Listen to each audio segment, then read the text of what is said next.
நம்ம திராவிட மாடல் அரசு சாதனைகளை அரசாக இருக்கிற காரணத்தினால பழனிசாமி அவர்கள் இவ்வளவு வேதனையோட புலம்புறதுக்கு காரணம் இதுதான். 1000 ஆண்டுகள் நின்று பேசுகிற சாதனைகளை 5 ஆண்டுகளை செஞ்சு முடிச்சிருக்கிறோம். யூடியூப்லயும் சோசியல் மீடியாக்களையும் பாருங்க. வட மாநில சேனல்கள்லாம் எப்படி இப்படி சாதனைகளை செய்யக்கூடிய அரசு இந்தியாவிலே இல்லைன்னு நம்ம திராவிட மாடல் அரசை பாராட்டி ஒரு சிறப்பான ஆட்சிக்கு அடையாளம் இதுதான் தமிழ்நாட்டு அரசுன்னு சொல்லி ஒரு எக்ஸாம்பிளா காட்டிட்டு இருக்கிறாங்க.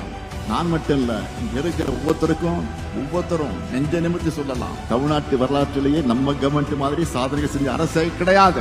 ஒட்டுமொத்த தமிழ்நாட்டுக்கு செஞ்ச திட்டங்களை மட்டும் இல்ல, ஒவ்வொரு மாவட்டத்துக்கும் தொகுதிக்கும் நிறைவேற்றப்பட்டிருக்கக்கூடிய சாதனைகளை நம்ம பட்டியலிட்டு சொல்லிட முடியும். நல்லா புரிஞ்சுக்குங்க, நாம போராடுறது திராவிட முன்னேற்ற கழகத்துடைய வெற்றிக்காக மட்டும் இல்ல, தமிழ்நாட்டுடைய வெற்றிக்காக. பாஜகவுடைய டப்பா இன்ஜின் முன்னாடி நம்முடைய திராவிட மாடல் சூப்பர் ஃபாஸ்ட் என்ஜின் ஒருபோதும் தலைகுனியாது.